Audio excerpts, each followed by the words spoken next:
Les amis, si vous l'avez pas encore vu, je viens de sortir un film. C'est un docu-fiction sur un pote créateur en Bretagne qui fabrique des œufs de dragon. Pour lui, c'est une activité parallèle, mais il les conçoit, voilà, pour le grand public. Donc si vous avez envie d'en commander un, eh bien c'est possible. La fiction dure 14 minutes, ça se regarde très bien le soir au coin de la cheminée, à la télé. N'hésitez pas à y faire un tour et puis à laisser un commentaire sous la vidéo. J'ai filmé entièrement ce projet avec la Pixis 6K qui se trouve juste à côté de moi, donc la Pixis de chez Blackmagic, et j'ai utilisé également la série d'optique Athena de chez Nisi. Là on est sur le making of, on va parler de la préparation, de la production de ce projet. Je vais vous parler évidemment du matériel que j'ai utilisé sur le tournage et il y aura aussi une partie sur la post-production, l'étalonnage, le mixage, l'export. Allez, on commence avec la genèse du projet. J'avais envie depuis pas mal de temps de refaire un projet type documentaire, fiction, sur un artisan. C'est vraiment un univers que j'aime beaucoup, mais j'essaye de cibler tout ce qui tourne autour un peu de soit du médiéval, de la fantasy. C'est des thèmes que j'apprécie moi personnellement beaucoup et que j'aime bien aussi capter à l'écran. Et surtout là, je voulais refaire un projet avec de la voix off, un peu comme ce que j'avais fait avec le film sur Ferry Artisanat. C'est vrai que j'aime pas trop les reportages classiques à base d'interviews et tout. Et en plus là, Alexandre de la Fabrique au Dragon, ce sujet se prêtait vraiment bien à l'univers un peu fantasy qu'on apprécie beaucoup tous les deux. Donc je lui ai proposé cette voix off, c'est lui qui l'a écrit avec l'aide d'une amie aussi pour certains passages. Après on l'a revu un peu ensemble, on a fait quelques modifs juste pour qu'il y ait pas trop de narration, mais pour que le spectateur aussi puisse s'identifier et plonger le plus rapidement possible dans l'histoire. Donc le tournage, grosso modo, il s'est déroulé sur 2 jours. Je suis arrivé le vendredi soir, on a enregistré directement la voix off. Donc là j'ai repris à peu près le même setup que j'avais utilisé sur le film de Ferry. J'ai le MKE 600, donc Sennheiser sur pied, relié à l'enregistreur le Zoom H6 et j'avais rajouté en sécurité le VM40 de chez Comica avec l'enregistrement en interne et aussi le DJI Mic 2 avec un micro-cravate également avec l'enregistrement en interne. Au final, je n'ai utilisé que le MKE 600, je trouvais que le rendu était meilleur avec lui. Alors pour la voix off, on a pris le temps, encore une fois, ce n'est pas un acteur, un comédien, donc une voix off, ça se travaille. On a mis, je pense, presque 2 heures pour l'enregistrer. Le conseil que je peux te donner, c'est de faire lire une première fois tout le texte, comme il a envie de le lire, et puis ensuite de retravailler passage par passage, travailler les intonations, les intentions, les ruptures. Alors je sais que si Alex regarde, ça va le faire sourire parce que c'est les mots que j'ai répétés un peu tout le temps pendant ces 2 heures de travail avec la voix off, mais en même temps, c'est quand même assez important. Alors ensuite, le lendemain, on a attaqué le tournage. Donc globalement, on avait 2 parties, une en intérieur et une en extérieur. À l'intérieur, on a filmé dans le salon, notamment pour tous les plans de lecture en introduction, et puis on avait la partie atelier. L'extérieur, on avait une partie en forêt, une partie dans les ruines et une partie dans les landes. Alors avant de parler de la caméra, je vous parle de l'éclairage. Donc pour l'intérieur, j'ai utilisé uniquement un Forza 60B en contre, placé côté fenêtre, et globalement je n'ai utilisé que ça. J'ai essayé de filmer essentiellement avec la partie sombre du visage côté caméra, comme ça on a toujours un joli dégradé et un beau contraste. Pour l'atelier, c'est la même chose, j'ai repris le Forza 60B, toujours à l'opposé de la caméra. Il n'y avait pas énormément de place dans l'atelier, donc le Forza 60 c'était suffisant. L'idée c'était de reprendre plus ou moins la direction de l'entrée de jour. J'ai utilisé aussi une machine à fumer, c'est d'ailleurs le nouveau modèle, le Smoke Ninja Pro, il devrait être en stock d'ici peu de temps. Alors vraiment hyper content de ce produit, je vous ai fait une vidéo sur l'ancienne version, c'est vraiment simple à utiliser, j'ai utilisé une seule recharge en plus pour tout le tournage, et là ce qui est intéressant avec cette version c'est qu'il y a aussi un diffuseur en accessoire qui est livré, et donc ça projette et ça diffuse la fumée, donc c'est quand même plus simple pour avoir quelque chose d'assez diffus, parce que le but de la fumée c'est que ça soit assez subtil, il n'y a pas besoin d'attendre 3000 ans pour que ça se diffuse. La machine elle se recharge en USB-C, donc honnêtement c'est vraiment l'outil que je vous recommande, c'est très pratique. D'ailleurs, vous avez en description tous les liens des produits que j'utilise pour ce tournage. Alors, j'ai pas utilisé que le Forza pour les pack shots sur les œufs, par exemple, quand il y avait besoin de créer des ambiances. Là, j'ai utilisé, comme d'habitude, les Dash de chez DMG. C'est des minettes, des petites torches LED. Alors, je vais être franc avec vous, je les utilise tout le temps. Voilà, je les adore. Ils ont une plage de température de couleur très grande. Évidemment, tu peux aller chercher de la couleur aussi. Donc, je les ai utilisés pour les scènes sur l'œuf de feu, par exemple, et l'œuf de glace. Pour la scène de feu, j'ai utilisé d'ailleurs l'effet bougie pour faire varier l'intensité, mais j'avais utilisé aussi cet effet pour par exemple la statue de Tolkien ou la statue de Gandalf, et notamment le plan avec l'ombre derrière. Là encore il y avait ce petit effet de bougie. D'ailleurs j'ai utilisé l'effet dry ice, donc de la machine à fumer. En fait on a une fumée presque liquide, beaucoup plus épaisse, qui tombe plus rapidement, et pour certains effets ça marche très bien, notamment pour l'œuf de givre. Là j'ai utilisé l'effet de glace carbonique, je crois que c'est comme ça qu'on dit en français, et je me rappelle pour ce plan large on est vraiment resté bouche bée à contempler le plan parce que c'était vraiment juste trop beau. D'ailleurs là la scène, hein, c'est vraiment du bricolage. En dessous j'ai un réflecteur côté blanc parce qu'on voulait du blanc pour la neige. En face on a utilisé un réflecteur côté argenté. Je trouvais que ça allait bien en fond, il y avait des petits reflets et de la texture qui correspondaient à la scène. Et puis après pour la neige, je me suis dit je vais tenter avec des mouchoirs. Oui, voilà, des mouchoirs, on avait un peu que ça sous la main. Alors c'était peut-être pas l'idée du siècle, mais franchement je trouve que ça a marché. Alors après coup, j'ai pensé qu'on aurait pu peut-être utiliser aussi du sucre ou de la farine, je pense que ça aurait pu fonctionner également. Et donc là, j'avais le Forza plus les Dash. Donc voilà pour la lumière. Au niveau de la caméra, vous l'avez compris, j'ai utilisé la Pixis 6K de chez Blackmagic. Alors j'avais pas utilisé leur caméra depuis la 6K Pro et honnêtement ça s'est bien passé, il n'y a pas eu de soucis. Ça m'a rappelé un peu le workflow d'ailleurs que j'ai avec ma Red Komodo. Alors j'ai utilisé une config assez grosse. Mais il est aussi possible de créer des rigs plus légers, mais moi j'aime bien généralement les configs un peu volumineuses. Je vais pas rentrer dans le détail de la config, ça prendrait un peu trop de temps, mais dites-moi en commentaire si ça vous intéresse que je fasse justement une vidéo dédiée à ça. Alors là j'ai utilisé une top handle, généralement j'aime bien en mettre une sur mes rigs. J'ai utilisé le Video Assist 12G de chez Blackmagic en 5 pouces, donc il était relié en SDI à la caméra. Et au niveau de la batterie, j'avais acheté alors des Sony BPU, mais finalement j'ai utilisé les batteries V-Mount de chez Bebop. C'est vrai que c'est un confort d'utilisation, la batterie V-Mount.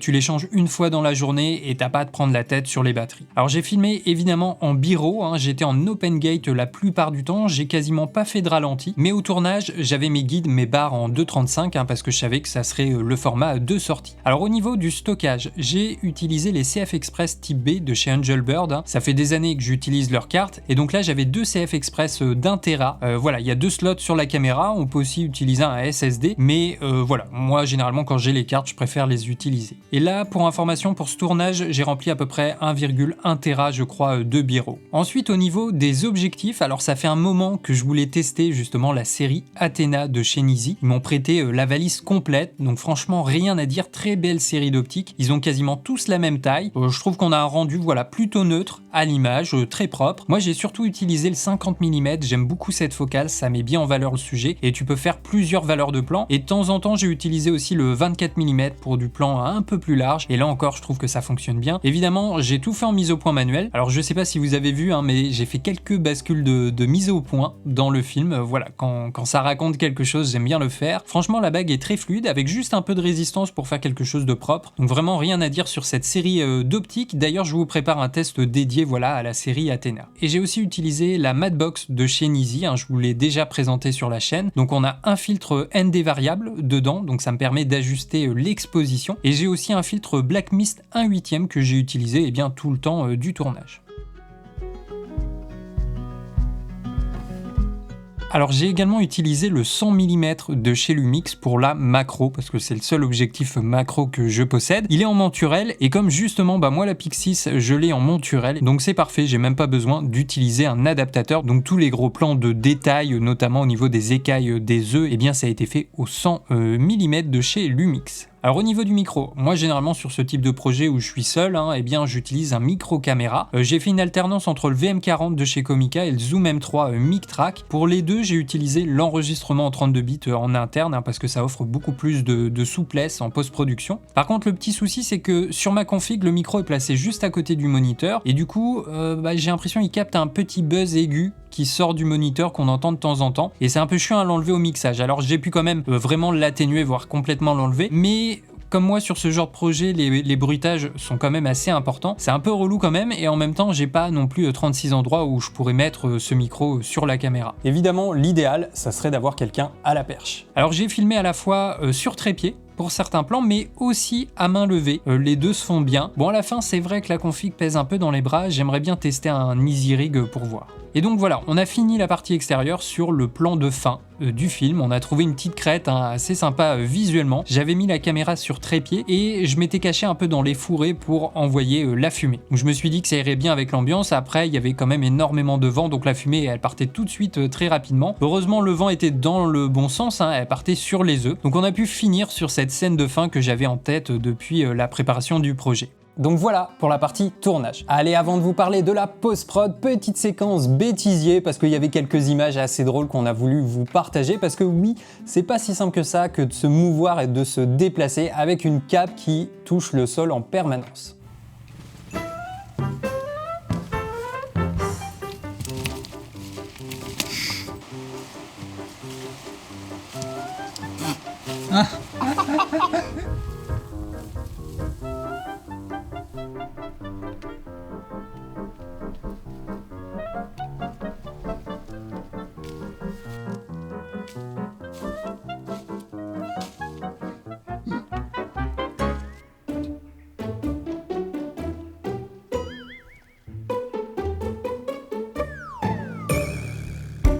Alors au niveau de la post-production, comment j'ai procédé pour le montage? Alors évidemment, le tout s'est fait sur DaVinci Resolve, hein, comme d'habitude. Alors moi j'ai une façon de procéder un peu particulière, je sais pas si les autres font ça, mais en tout cas moi c'est une méthode que j'utilise depuis des années. Alors là, l'intérêt avec ce genre de projet, c'est que on a la voix off, hein, c'est vraiment le fil directeur, donc je commence évidemment, d'ailleurs comme pour mes vidéos YouTube, je commence avec le montage de l'audio, de la voix off. Donc je me suis fait une séquence voix off où j'ai uniquement que ça, d'accord? Et donc là j'ai dû en supprimer je pense, mais j'avais plusieurs passages, comme je vous l'ai dit, il y avait une première partie de la voix off où il a tout enchaîné et puis après on a refait passage par passage et donc j'ai sélectionné petit à petit les phrases qui me paraissaient voilà, avec la bonne intonation, bien prononcée et qui étaient crédibles entre guillemets. Ensuite, une fois que j'ai fait la voix, eh bien je m'occupe des illustrations. Alors moi, comme à chaque fois, j'aime pas faire le point in, le point out et puis mettre le plan voilà, sur la timeline. J'aime bien glisser entièrement toutes mes illustrations sur la timeline, d'accord? Et seulement ensuite, directement sur la timeline, faire mes cuts, commencer à sélectionner, même si ça sera pas évidemment le cut définitif, mais comme ça, petit à petit, je réduis un peu mes rushs. Donc là, tu vois, des rush films, ça devait être voilà mes séquences. Là, j'avais, alors je vais couper le son, voilà.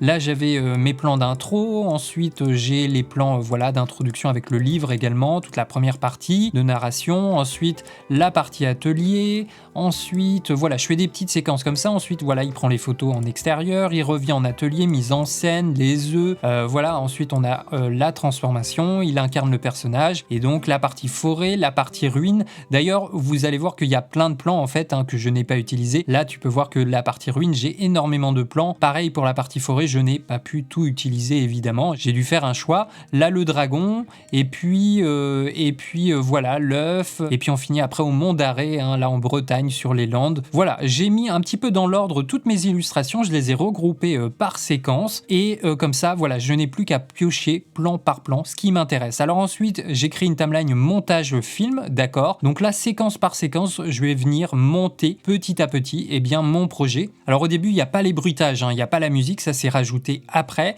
Là, c'est surtout, moi j'ai mis la voix off, et après par-dessus, je rajoute mes illustrations et là je commence vraiment à les caler par rapport à la voix. Je sélectionne les parties qui m'intéressent, où ça tremble pas, où c'est bien composé. J'ai également une timeline, j'aime bien faire ça, où c'est tous les plans qui ne sont pas pris. Donc ça c'est bien parce que si à la fin du montage tu te rends compte qu'il te manque certains plans, tu peux aller piocher directement voilà, sur cette timeline pas pris, où là tu es sûr que ces plans n'apparaissent pas dans le film et comme ça tu es sûr d'éviter les doublons. Et puis voilà, quand j'ai besoin de faire un teaser ou autre, je peux aussi aller sélectionner des plans ici. J'avais une timeline story reel, donc là on est sur un format portrait évidemment, et puis après j'ai dupliqué plusieurs fois les timelines en fonction des différents niveaux d'avancement de mon montage. Il y a des fois j'aime bien garder une timeline en sécurité, donc je fais une copie et je passe sur la nouvelle timeline. Donc la dernière ça devait être celle-ci je crois, montage film new grade. Bon, parfois mes titres de timeline ne veulent pas dire grand chose, mais là a priori on a tout le projet, voilà, on est sur plus de 14 minutes, donc on a les illustrations, tu vois, il y a même rien qui se chevauche, hein, vraiment on a une piste avec toutes les images. C'est ça qui est bien avec la voix off parce qu'en fait c'est un script, c'est un scénario, on n'a plus qu'à faire les images par-dessus. Donc ensuite il y a la voix off, on a ensuite l'audio de la caméra, donc des micros internes que j'ai essentiellement gardés parce que la qualité est plutôt pas mal. Et puis après j'ai rajouté des musiques et des bruitages, voilà, il n'y a rien de très compliqué, tu vois, il n'y a pas non plus énormément de plans, je suis resté sur un mixage assez classique. Ce qui n'était pas si simple, c'est d'équilibrer le niveau entre la voix, la musique, les bruitages. Ça j'avoue que c'est quelque chose qui n'est pas si naturel que ça pour moi et c'est toujours la petite difficulté à chaque fois, mais bon, là je trouve que le résultat est plutôt pas mal. Et puis ensuite il y a l'étalonnage. Alors pour ceux qui me suivent sur Insta, vous l'avez vu passer en story, en fait j'avais fait tout mon étalonnage et à la fin je me suis rendu compte, alors j'utilise des conversions d'espace colorimétrique, et à la fin je me suis rendu compte qu'en fait j'étais resté sur le Vegamut, parce qu'en fait moi souvent je pars d'une galerie que j'ai déjà enregistrée, et bien là j'étais certainement parti d'une galerie, d'une capture que j'avais enregistrée pour le vlog de mes boîtiers Panasonic, et donc voilà,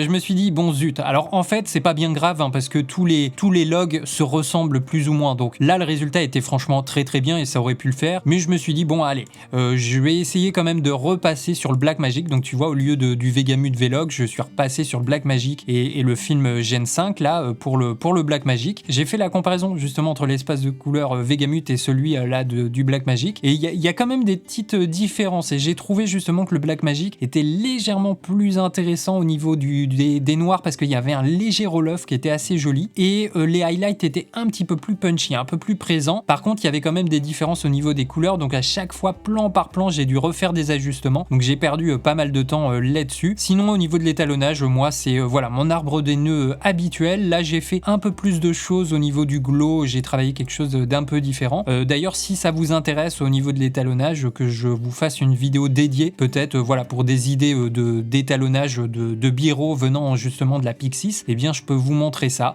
Voilà. Sinon, moi, c'est du standard. Hein. J'ai mon arbre de nœuds habituel et j'ai utilisé encore une fois la Kodak. Je sais plus c'est quoi le nom, j'oublie tout le temps. Là, la 23, 20. Bon, vous la connaissez, c'est quelle Kodak? Moi, je connais pas le nom par cœur, mais c'est vrai qu'à chaque fois, pour l'instant, je l'utilise. Alors, peut-être qu'il faudrait que je prenne l'habitude aussi d'utiliser autre chose et de tester d'autres conversions, pourquoi pas. Mais pour l'instant, j'aime bien ce look. Donc voilà ce que j'ai fait au niveau de l'étalonnage. J'ai fini aussi par un grain, voilà, que j'ai rajouté et j'ai descendu un peu la netteté. Alors je sais pas si ça se voit beaucoup. Tu vois, par défaut, on est à 0,50 et là, je suis passé à 0,52 pour essayer de casser un peu l'effet 4K que j'aime pas beaucoup. D'ailleurs, je vous invite à me dire dans les commentaires s'il y en a qui font pas mal d'étalos, comment vous essayez de casser justement la sharpness parfois des objectifs et des caméras numériques, notamment quand on exporte en 4K, c'est toujours assez détaillé. Donc si vous avez des tips pour casser un peu cette sharpness, je suis preneur. Et puis ensuite, voilà, j'ai fait un export. Alors, j'ai perdu énormément de temps, là encore, si vous avez pu le voir en story sur Insta. J'ai fait plein d'exports différents parce qu'encore une fois, le souci avec YouTube, c'est qu'il y a une compression bien de malade et que là, comme moi, j'ai des scènes quand même assez en basse lumière où il y a quand même pas mal de tons noirs avec pas mal de dégradés entre les gammas et les tons noirs. Et donc, j'ai remarqué qu'une fois que c'était chargé sur YouTube, il y avait pas mal de bending et évidemment, tout ça, je l'avais pas du tout à la prise de vue hein, et sur le logiciel. J'en ai parlé un petit peu avec certains d'entre vous. C'est vrai que là, malheureusement, il y a rien à faire. J'ai essayé de tester un peu plus de bruit, parfois de descendre la réduction de bruit et j'ai essayé de faire un export ProRes comme certains l'avaient conseillé. Mais c'est vrai que je suis pas sûr que ça ait changé grand chose à tout ça. Mais bon, voilà, j'ai fait un export 422 ProRes HQ qui pesait environ 56 Go, donc plutôt du gros export. Voilà pour ce making of, j'espère que je n'ai rien oublié. Si vous ne l'avez pas encore vu, je vous invite grandement à enchaîner sur cette vidéo. Encore une fois, au coin du feu, dans le canapé, sur la télé, ça passe plutôt bien. J'espère que ça vous a plu ou que ça va vous plaire. N'hésitez surtout pas à venir donner un avis, un commentaire sous la vidéo. Et puis surtout à le partager, c'est très important pour qu'il puisse vivre sur Internet le plus longtemps possible. Et puis je vous invite aussi à aller découvrir le travail d'Alexandre, donc de la Fabrique au Dragon. Il fait vraiment des créations qui sont superbes, il fait à la fois des commandes personnalisées mais aussi par mois il sort une collection de quelques œufs, donc n'hésitez pas à aller voir ses réseaux et à aller sur son site internet. Voilà, je vous ai mis tous les liens du matos qui a été utilisé sur ce tournage, c'est dans la description de la vidéo. Je vous attends dans les commentaires, moi c'est Benjamin avec Derrière la caméra et la prochaine review qui va sortir c'est le test complet de la Pixis, de cette caméra, et je vous prépare aussi un test sur la série d'optiques Athena de chez Nisi.